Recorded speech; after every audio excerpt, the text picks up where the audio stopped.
मी आपल्या या प्रेसच्या माध्यमातून पत्रकाच्या माध्यमातून त्यांना करतो आणि महाविकास आघाडीची तुलनात्मक तक्ता देखील आज माझ्यासमोर या ठिकाणी आहे. त्यांच्या काळामध्ये उभा राहिलेला निधी आणि आमच्या सरकारने उभा राहिलेला निधी आणि आमच्या सरकारने केलेली प्रगतीकडे वाटचाल याचा सगळा लेखाजोखा आज आमच्या समोर या ठिकाणी आहे, जो मी आपल्याला या ठिकाणी सुपूर्द करत आहे, जेणेकरून आपल्याला देखील या ठिकाणी कळेल. ज्याच्यामध्ये एफडीआयच्या याच्यात त्यांच्या काळातलं जे होतं हे 27 GSTची वाढ ही त्यांच्या काळामध्ये 1.9 होती. आपल्या सरकारने ती वाढ 8.5% ठेवली. एफडीआय हे त्यांच्याकडे 27.90 मध्ये होती, आपण 33% त्या ठिकाणी परत त्याच्यामध्ये 5.5ची वाढ त्या ठिकाणी केली. गुंतवणूक करारामध्ये दावोस येथे 80,000 कोटीचे करार त्यांच्या काळात झाले. मुख्यमंत्र्यांनी 3,70,000चे करार त्या ठिकाणी केले. उद्योगासाठी सामूहिक प्रोत्साहन योजना लवचिक नव्हती. त्यांच्या काळामध्ये सातत्याने तिथे लाल फितीचा सामना करावा लागत होता, परंतु सामूहिक प्रोत्साहन योजनेमुळे 243 अतिविशाल आणि उच्च तंत्रज्ञानावर आधारित प्रकल्पामध्ये 2,08,000 कोटीची गुंतवणूक होते. 2 लाख रोजगार यामधून निर्माण त्या ठिकाणी होणार आहे. नोंदणीकृत MSME मागच्या काळामध्ये ही 8,10,967 होती. आता तिथून त्याचा जी आकडेवारी ती 14,41,145 म्हणजे त्यांच्या तुलनेमध्ये 77.60%ची वाढ 2 वर्षामध्ये आपल्या महायुतीच्या सरकारने या ठिकाणी केली. नोकरी मेळावे रोजगार या संदर्भात 396 बेरोजगारांचे मेळावे घेतले, ज्याच्या माध्यमातून 36,407 तरुणांना रोजगार त्या ठिकाणी मिळाला. महारोजगार संकेतस्थळ सुरू केले, मात्र कौशल्य विकासासाठी त्यांच्या काळात प्रयत्न झाले नाही. शासकीयरित्या भरण्यासाठी त्यांच्याकडे योजना नव्हती, मात्र त्यांच्या काळात 296 मेळावे झाले. इकडे मात्र 5,500 मेळावे या सरकारने घेतले आणि 1,51,408 तरुणांना मेळाव्यातून रोजगार त्या ठिकाणी दिला. राज्य शासनात 1 लाखापेक्षा जास्त रिक्त पदांची भरती त्या ठिकाणी चालू आहे आणि आतापर्यंत 58,000 पदं देखील भरलेली आहेत. अधिसंख्य पदावर सुद्धा जवळपास 5,500 लोकांना नोकऱ्या दिल्या आहेत. पायाभूत सुविधांच्या बाबतीमध्ये त्यांच्या काळात ब्रेक लागला. आपल्या काळामध्ये 8 लाख कोटींची विक्रमी कामे सुरू करून महाराष्ट्र 1 क्रमांक नेण्याचं काम आणि अनेक महत्त्वाकांक्षी प्रकल्प या ठिकाणी लोकार्पित झाले, ज्यापैकी आपला एक बोधोडचं सिंचन देखील आपण बघितलं आहे. मराठीचा विभाज्य दर्जा त्यांच्या काळामध्ये 70 वर्षात त्यांना पाठपुरावा करून ते करताना आलं. सातत्याने आपल्या सरकारने पाठपुरावा केला आणि 3 ऑक्टोबरला मराठी भाषा जी केंद्र सरकारच्या मागच्या काळामध्ये त्यांच्या दरवाजावर दस्तक देत होती, 70 वर्षात तिला विभाज्य दर्जा मिळाला नाही. तो दर्जा देखील केवळ 2-4 महिन्यामध्ये मिळवण्याचं काम आपल्या या सरकारने केलं आणि मराठी भाषा धोरण खेचून त्या ठिकाणी आणलं, त्याची अंमलबजावणी देखील चालू केली. मुख्यमंत्री वैद्यकीय सहायता कक्षामध्ये मागच्या 2.5 वर्षामध्ये उद्धव साहेबांच्या काळात फक्त 50 कोटी रुपयाची मदत त्या ठिकाणी गेली, परंतु एकनाथ शिंदे साहेबांच्या कार्यकाळामध्ये 350 कोटीची मदत त्या ठिकाणी झाली आणि 40,000 रुग्ण या पैशाच्या मदतीतून त्यांचा जीव त्या ठिकाणी वाचलेला आहे. मागच्या काळात शेतीच्या हितासाठी नवीन योजना नव्हत्या, इकडे मात्र शेती आणि शेतकऱ्यांच्या हितासाठी 45,000 कोटीच्या कामे ही प्रगतीपथावर आहेत. 1,73,00,000 शेतकऱ्यांचा विमा 1 रुपयामध्ये शासनाने उचलला. त्या मोबदल्यामध्ये शेतकऱ्यांना प्रचंड प्रमाणामध्ये पीक विम्याच्या रक्कम आता खात्यामध्ये जमत होत आहे. मुख्यमंत्री बळीराजा मोफत विमा योजना सुद्धा आता सरकारने पुढच्या 5 वर्षामध्ये चालू केलेली आहे. 5 हॉर्सपावरच्या पंपापर्यंतच्या कुठल्याही पंपाचं बिल शेतकऱ्यांना याच्यामध्ये आता भरण्याची आवश्यकता नाही. ती सगळी जबाबदारी ही राज्य सरकारने घेतली आहे. राज्य आणि केंद्र सरकारच्या कृषी सन्मान योजनेतून हजारो कोटीचे 39,000 कोटीचे वाटप आतापर्यंत या सरकारने या शेतकऱ्यांना केलेलं आहे. सिंचनाच्या बाबतीमध्ये केवळ 1 किंवा 2 सिंचन त्यांच्या काळात मान्यता मिळाली, मात्र या सरकारच्या काळात 145 प्रकल्पाच्या सिंचनाच्या याला सुप्रमाण देण्यात आली आणि 22 लाख हेक्टर जमीन त्याच्यामुळे सिंचनाखाली येईल अशा प्रकारची व्यवस्था या केवळ 2 वर्षामध्ये त्या ठिकाणी झाली. शेतकऱ्यांना नैसर्गिक आपत्तीत भरपाई मागच्या काळामध्ये फक्त 8,708 कोटी होती. या सरकारच्या 2.25 वर्षाच्या काळात 15,245 कोटी म्हणजे 75% एवढी वाढू ही मदत नैसर्गिक आपत्तीमध्ये शेतकऱ्यांना देण्यात आलेली आहे. मराठा समाजासाठी सुद्धा मागच्या काळामध्ये आरक्षण टिकवता आलं नाही, कोर्टात बाजू मांडता आली नाही आणि शेवटी मराठा आरक्षण त्या ठिकाणी उडवलं गेलं. हजारो मोर्चे या राज्याने आपण बघितले. त्या समाजाच्या आरक्षणाकरता रक्तरंजित आंदोलन देखील आपण पाहिली, जाळपोळ पाहिली. अनेकांचे जीव त्याच्यामध्ये गेले, अनेक लोक जायबंदी झाले आणि म्हणून ते आरक्षण देखील त्यांना टिकवता आलं नाही. पण जे मुख्यमंत्री एकनाथ शिंदे आणि आपल्या सरकारने 10% आरक्षण दिलं, आजही ते कोर्टामध्ये त्याला स्टे मिळू शकला नाही, कारण ताकदीने ते आरक्षण देण्याचा प्रयत्न या ठिकाणी सरकारने केलेला आहे आणि मराठा तरुणांसाठी अधिसंख्य पदे या ठिकाणी निर्माण आपल्या सरकारने केलेली आहेत. महिलांसाठी एकही कल्याणकारी योजना मागच्या काळात नव्हती.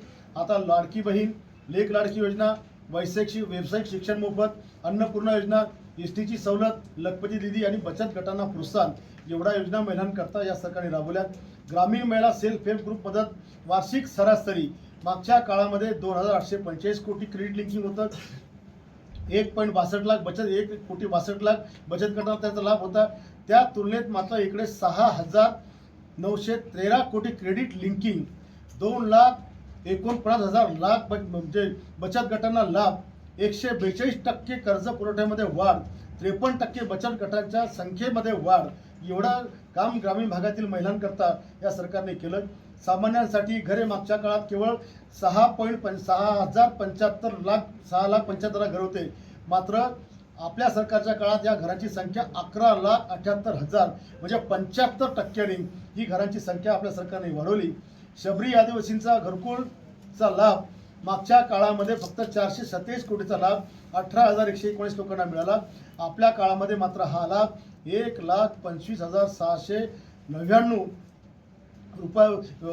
लोकांना 731 युगपुरुष महामानवांना वंदन करून आजच्या या महायुतीच्या पत्रकार परिषदेमध्ये आलेल्या सर्व सन्माननीय देशाच्या चौथ्या आधारस्तंभाचा अर्थात सर्व सन्माननीय पत्रकार महोदयांचं, प्रिंट मीडिया, इलेक्ट्रॉनिक मीडिया या सर्वांचं यूट्यूब चॅनल मी या बैठकीत स्वागत करतो. महायुतीच्या सरकारला जवळपास 2.5 वर्षामध्ये या राज्यामध्ये जी 70 वर्षात जे निर्णय झालेले ते निर्णय घेण्याचा प्रयत्न आपले एकनाथ शिंदेसाहेब मुख्यमंत्री, उपमुख्यमंत्री देवेंद्रजी फडणवीस आणि अजितदादा आणि त्यांच्या सहकारी मंत्रिमंडळाने या ठिकाणी घेण्याचा प्रयत्न केला. जवळपास सर्व महापुरुषांची प्रेरणा घेऊन या सरकारने सर्व धर्माच्या लोकांचा आदर करत सर्वांसाठी महामंडळे हा देण्याचा प्रयत्न केला, जेणेकरून त्या समाजाचा आर्थिक स्तर उंचावेल. ज्याच्यामध्ये परशुराम आर्थिक विकास महामंडळ, आगरी समाज महामंडळ, शिंपी गवळी, लाड शाकी वाणी लोहार, नाथपंथीय राजपूत, बारी लेवा पाटीदार, तसेच आपलं पत्रकार आणि वृत्तपत्रक विक्रेते यांच्यासाठी सुद्धा महामंडळ स्थापन करण्याचा खूप मोठा निर्णय घेतला. शबरींच्या घराची क्षमता ही वाढवून 100 कोटी रुपयावर नेली. ग्रामपंचायतची लोकसंख्या 2,000पर्यंत 3,000 सरपंचाचे मानधन आणि 3,000चे मानधन 6,000 करण्याचा निर्णय या ठिकाणी सरकारने आपला घेतला आणि उपसरपंचाचे मानधन देखील दुप्पट त्या ठिकाणी केलं. ज्या ग्रामपंचायत लोकसंख्या 2,000 ते 8,000 आहे त्याचं मानधन हे 4,000वरून डायरेक्ट 8,000वर केलं आणि उपसरपंच देखील त्या ठिकाणी दुपटीने करण्याचा त्या ठिकाणी प्रयत्न केला. ग्रामपंचायतीच्या लोकसंख्या 8,000पेक्षा जास्त असेल तर तिकडे 5चं 10 आणि 2चं 4 असा महत्त्वाकांक्षी निर्णय त्या ठिकाणी घेतला. राज्य मंत्रिमंडळ ग्रामसेवकाला ग्राम विकास अधिकाऱ्याचा दर्जा देऊन त्या ठिकाणी त्याची ताकद वाढवण्याचं काम देखील या सरकारने या ठिकाणी केलं. ग्रामविकास विभागाने राज्यातील ग्रामपंचायतींना 15 लाखापर्यंतची विकास कामं ग्रामपंचायत ही यंत्रणा म्हणून म्हणजे PWD किंवा ZP न करता डायरेक्ट ग्रामपंचायतीला डायरेक्ट अधिकार त्या ठिकाणी दिला. ज्या ग्रामपंचायतीचे वार्षिक उत्पन्न 75,000च्या वर आहे त्या ग्रामपंचायतींना 10 लाखापर्यंतची कामं करता येतील. ही यंत्रणा म्हणून ग्रामपंचायत त्या ठिकाणी काम करणार आहे. 75,000पेक्षा जास्त असणाऱ्या लोकसंख्येला ही कामं 15 लाखापासून 20 लाखापर्यंत करता येतील असा देखील निर्णय सरकारने घेतला. ही टेंडर करून ही सगळी कामं आता त्या ठिकाणी करता येणार आहे. आपल्या सर्वांना माहिती आहे की मुख्यमंत्री लाडकी बहीण योजनेच्या माध्यमातून जवळपास वर्षाला 18,000 रुपये एका महिलेला म्हणजे घरामध्ये पैसा जाताना जर 2 सुना असतील तर त्यांना 18,236 आणि गॅसची सबसिडी 3,300 म्हणजे जवळपास दोघींना जातात 39,000 त्याच्यामध्ये 100 रुपये आणि त्या परिवारामध्ये जर ते शेतकरी कुटुंब असेल तर सासऱ्याचा नमो किसानचा पगार आणि मुलाचा नमो किसानचा पगार 12 ने 12 24 म्हणजे एका कुटुंबामध्ये 61,300 रुपये हे परमनंटली आता येणाऱ्या काळात भविष्यात देखील त्या ठिकाणी जाणार आहे. ही योजना बंद करण्याकरता अनेक काँग्रेसचे लोक कोर्टामध्ये गेले. काल एका पक्षाच्या नेत्याने जाहीर घोषणा केली की या योजनेमुळे महाराष्ट्राचा दिवाळा निघणार आहे. एकीकडे त्यांच्या मॅनिफेस्टोमध्ये येणाऱ्या काळामध्ये आम्ही 2000 पगार देऊ असा काँग्रेस जाहीर आघाडी त्या ठिकाणी लिहिते आणि दुसरीकडे त्यांचीच लोक कोर्टामध्ये जाऊन ही योजना बंद कशी पडेल. अनेक त्यांचे नेते सांगतात की ही एक लाच आहे, या लाचेचा काही फायदा याला होणार नाही. म्हणजे टिंगल-टवाळी करून जी लाडक्या बहिणीचा निर्णय सरकारने घेतला त्याला हिनवण्याचा प्रयत्न करतात. लाडक्या बहिणीसोबत लाडकी लेक, लाडका भाऊ, लाडकी आई, लाडका बाप, लाडकी आजोबा, लाडकी आजी, वयस्कर योजना, मुख्यमंत्री तीर्थक्षेत्र योजना या माध्यमातून आई, बाबा आणि आजोबा यांना देखील समावेश त्या ठिकाणी केला. मुख्यमंत्री कौशल्य विकास योजनेच्या माध्यमातून तरुणांना देखील एक मोठा भाऊ म्हणून 10 लाख विद्यार्थ्यांना जॉब देण्याकरता 6 ते 10 हजार अनुदान, 6, 8 आणि 10 हजार हे देण्याचा निर्णय आपल्या सरकारने या ठिकाणी घेतला.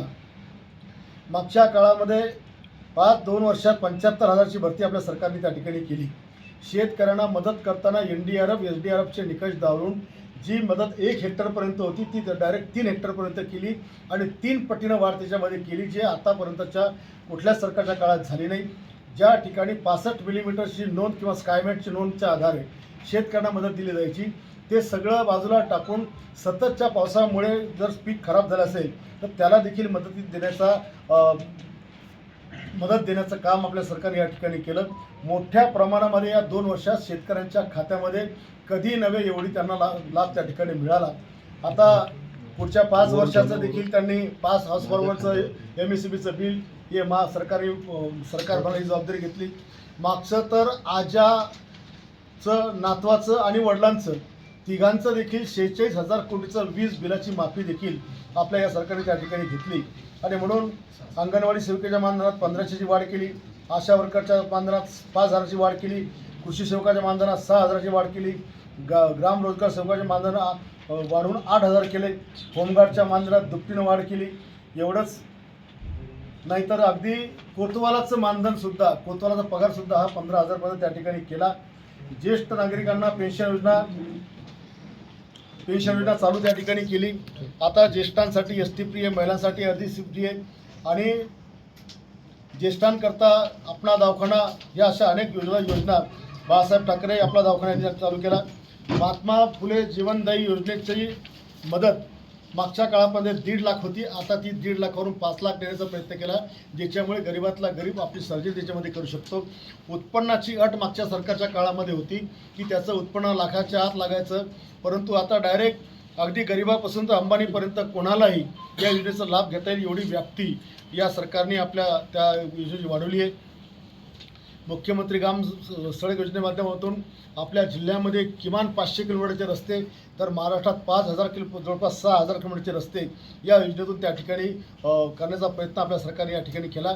मराठी भाषेला अभिजातचा दर्जा आणि युनेस्कोच्या जागतिक वारसा यादीत मान्यता मिळवण्याकरता भारत सरकारकडनं छत्रपती शिवाजी महाराज यांच्या संबंधित 12 किल्ले या राज्यातले नामांकित केले, जे जगाच्या पाठीवर येणाऱ्या काळात तुम्हाला पाहायला मिळतील. छत्रपती शिवाजी महाराजांच्या पराक्रमाची नशिना असलेली वाघनख देखील लंडनहून आपल्या संग्रहात आणण्याचं देखील श्रेष्ठ असं स्मारक आपण या ठिकाणी उभारलं. माता रमाई आणि बाबासाहेब आंबेडकर एकत्रित पुतळा देशात कुठे नाही, तो इकडे बसवला. वामनदादा कर्डकांचा देशातला पहिला पुतळा बसवला. सम्राट अशोकांचं जगातलं पहिलं स्मारक आपल्याकडे होत आहे. सावित्री आणि महात्मा फुलेंचं एकत्रित पूर्णाकृती पुतळा हा महाराष्ट्रात कुठे नाही. भुजबळ साहेबांनी केला, तो अर्धाकृती, इकडे आपण पूर्णाकृती त्या ठिकाणी केला. आणि म्हणून शहरामध्ये सुद्धा आपण अनेक पर्यटनाची आपली कामं चालू आहेत, रस्त्यांची आपली कामं चालू आहेत. जवळपास 150 बुद्धविहार या बुलढाणा एकट्या महाराष्ट्रातली पहिली विधानसभा आहे की ज्या ठिकाणी 150 बुद्धविहारापैकी 84 बुद्धविहाराचं काम पूर्ण झालं आणि काहींचं लोकार्पण सुद्धा त्या ठिकाणी झालं. 125च्या वर व्यायामशाळा आपण त्या ठिकाणी उभारलेल्या आहेत आणि जवळपास सिंचनाची कामं जर लक्षात घेतली तर कमीत कमी मागच्या तुलनेमध्ये जे 70 वर्षात सिंचनाची कामं झाली नाही, पुढच्या वर्षभरामध्ये सिंचनाचा अनुशेष हा 100% पुरा त्या ठिकाणी करण्याचा माझा प्रयत्न आहे. आपल्या विधानसभेला 165 गावापैकी 140 गावच्या जल जीवन मिशन आणि प्रादेशिकच्या पाणी पुरवठ्याच्या योजना ह्या मी केवळ 2 वर्षामध्ये दिल्या. हे देशातला नाही जगातला रेकॉर्ड असू शकते की 165 गावच्या योजना केवळ 165 पैकी 140 गावच्या योजना आपण त्या ठिकाणी केल्या. छत्रपती शिवाजी महाराजांचं महाराष्ट्रातलं आणि देशातलं दुसरं मंदिर अतिशय देखणी मूर्ती आपण या ठिकाणी प्रस्थापित केली, ज्याचा देखील लोकार्पण आपण या ठिकाणी झाला. बुलढाणा मतदारसंघात मुस्लिम समाजासाठी सर्वात जास्त शादीखाने, कब्रस्तानला पैसा आणि त्यांच्या विकासाकरता पहिल्यांदा कोणीतरी एवढी मोठी पैसे त्या ठिकाणी दिलं. राज्यातलं पहिलं मोठं वारकरी भवन देखील या शहरामध्ये उभं राहिलं. कृषी विद्यापीठ या ठिकाणी आलं, मेडिकल कॉलेज या ठिकाणी आलं, CBSE आपल्या शहरामध्ये आपण चालू केली, मॉडर्न डिग्री कॉलेज आपण बुलढाणा शहरामध्ये चालू केलं. आणि हे सगळं करून सर्वसामान्यांना देखील पुढे डॉक्टर होता येईल, BSc ॲग्री करून कृषी अधिकारी होता येईल, मॉडर्न डिग्रीच्या माध्यमातून कुठेही युनिव्हर्सिटीवर जाण्याची गरज पडणार नाही. आणि CBSEच्या माध्यमातून playing nursery KG to PG पर्यंत तर अगदी IAS AS IPS पर्यंतच्या रस्ता हा सगळ्या गोरगरिबांच्या मुलांचा या ठिकाणी आपण मोकळा केलेला आहे. त्याच्यामुळे कदाचित हा प्रकार म्हणजे जे CBSE चालू झालं हे देखील चालू करणारा देशातली पहिली नगरपालिका ही बुलढाणा शहर असू शकते. बुलढाणा शहरातल्या सगळ्या भूखंडांमध्ये आपण ओपन जिम, गार्डनिंग, जागोजागी देखावे या ठिकाणी उभे करण्याचा प्रयत्न केलेला आहे. ग्रामीण बुलढाणा पोलीस स्टेशनची इमारत आहे, बोराखळी पोलीसची इमारत आहे, SP ची इमारत आहे, SP ची वसाहत आहे, अनेक शासकीय इमारती आपण या ठिकाणी उभारल्यात. नवीन इमारतीचे बांधकाम देखील त्या ठिकाणी करून घेतलं. पलडक धरणाखाली आपण 25 कोटी, येळगाव धरणाखाली 25 कोटीचे पर्यटन आणले. सनसेट पॉईंटसह सौंदर्यीकरण या ठिकाणी होणार आहे. शहरामध्ये टेक्स्टाईल पार्क आपण या ठिकाणी होणार आहे. मोताळा तालुक्यात आपली सुतगिरणी देखील मंजूर होत आहे. 2000 कोटीचा टेक्स्टाईल पार्क देखील मंजुरीच्या प्रतीक्षेत त्या ठिकाणी आहे. आणि म्हणून अतिशय प्रगतीकडे कमी वेळामध्ये या ठिकाणी बुलढाण्याची वाटचाल होणार आहे. BOT तत्वावर किमान बुलढाणा शहरामध्ये 2200 दुकानं उभं राहतील एवढी सगळी तयारी पुढच्या काळामध्ये आपण या ठिकाणी करून ठेवलेली आहे. बुलढाणा शहरामध्ये yoga centre, physiotherapy centre, ladies gym, पुरुषांची जिम, आंतरराज्याचा स्विमिंग पूल, त्याच्यामध्ये टाटा ग्राउंडमध्ये आपण हॉर्स रायडिंग, या सगळ्या गोष्टींची व्यवस्था करणार की जेणेकरून सगळ्यांचं आरोग्य हे आपल्याला चांगलं ठेवता येणार आहे. बुलढाणा मतदारसंघात गिरडाच्या जवळचं स्टोरेज डॅम आहे. डोंगरखंडा येथे येळगावपेक्षाही दुपटीचं धरण त्या ठिकाणी नवीन होणार. हरमोड धरणाची आपण उंची वाढवणार. पलडकचं पाणी आपण नळगंगामध्ये नेणार आहोत. नळगंगाच्या बाजूला आपण नवीन स्टोरेज डॅमची निर्मिती करत आहोत. रायऱ्याची धार दाबल्यानंतर 12 गावाखाली पाण्याखाली आपण येणार आहोत. मूर्तीजवळ आपण नवीन धरण बांधणार आहोत. घाटाखालील 3 नद्या नळगंगा, विश्वगंगा, मोहगंगा आणि तसेच वरची पैनगंगा या नदीवर द्वारयुक्त सिमेंट बंधारे बांधून सिंचन क्षेत्रामध्ये आपण 183 किलोमीटरच्या नदीवरच्या बंधाऱ्यामध्ये मागच्या काळात पाखराला प्यायला पाणी नव्हतं. आपण जवळपास 55 बांध बांधले आणि 42 किलोमीटर पाणी आपण थांबवलं. पुढच्या काळामध्ये याच्यावर 75 बांध टाकून 183 किलोमीटरची नदी ही 100% पाण्याने भरली राहील आणि त्याच्या आजूबाजूला 2 किलोमीटरमध्ये पाण्याचा खळखळाट शेतकऱ्यांच्या विहिरीमध्ये राहील. अशा प्रकारचं देखील नियोजन त्या ठिकाणी केलेलं आहे. नदीजोड प्रकल्पामध्ये वैनगंगा ते पैनगंगा आणि पैनगंगा ते नळगंगा याचं देखील काम आता सरकारने त्याला जवळपास 90,000 कोटीचा निधी त्या ठिकाणी दिला. येणाऱ्या काळात तो प्रकल्प पूर्ण जर झाला तर सिंचनाचा विषय हा कधीचाच त्या ठिकाणी संपलेला असणार आहे. सभा मंडपे, सगळ्या समाजाची भवनं, सगळ्या समाज जेवढे काही धार्मिक क्षेत्र आहे त्याला आपण केंद्रांना निधी आपण त्या ठिकाणी दिला. IMA भवन आहे, डेंटिस्ट भवन आहे, स्वाध्याय भवन आहे, परशुराम भवन आहे, धर्म छत्रपती भवन, सगळे जेवढ्या संत रविदास भवन आहे, ग्रामसेवक भवन आहे, शिक्षक भवन आहे, पटवारी भवन आहे, वकील भवन आहे, सगळी भवनं सगळ्या ज्या ज्या लोकांनी आपल्याला मागितले त्यांना देण्याचा प्रयत्न केला. हॅमच्या प्रोजेक्टमध्ये आपण 300 कोटी रुपयाचे रस्ते, केवळ 2 रस्ते, मोताळा ते अगदी जळगाव धामणगावडे मार्गे खानदेशची बाउंड्री आणि दाताळ ते रोणखेड हे 300 कोटी रुपयाचे 2 रस्ते आपण त्याचं भूमिपूजन आता या ठिकाणी केलं. शहरामध्ये सुद्धा आपण 86 कोटी रुपयाची रस्ते आता या ठिकाणी परत चालू केलेली आहेत. स्वातंत्र्य काळानंतर बुलढाणा विधानसभा मतदारसंघात पहिल्यांदा 640 रस्ते या विधानसभेला आहेत. त्यातले 550 रस्ते मंजूर करण्याचं रेकॉर्ड या ठिकाणी मी केलं. मागच्या 70 वर्षात केवळ 7 रस्ते मंजूर होते, पण केवळ एका वर्षात 550 रस्ते मी त्या ठिकाणी मंजूर त्या ठिकाणी केले.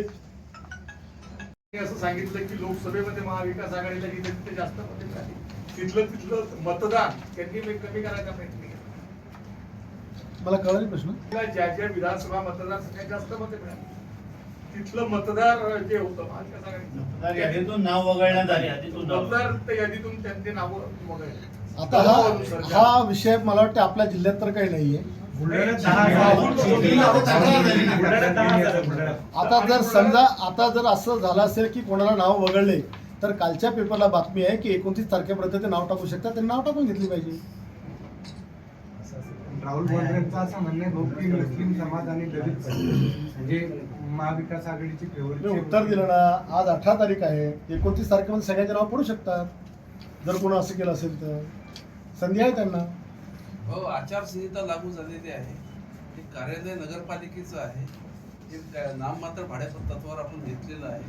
मग अशा कार्यालयामध्ये आपण प्रेस कॉन्फरन्स घेऊन राहिले तर ही आचारसंहितेचा भंग नाही का? मी या कार्यालयाची निवडणूक आयोगानं परमिशन घेतलेली आहे.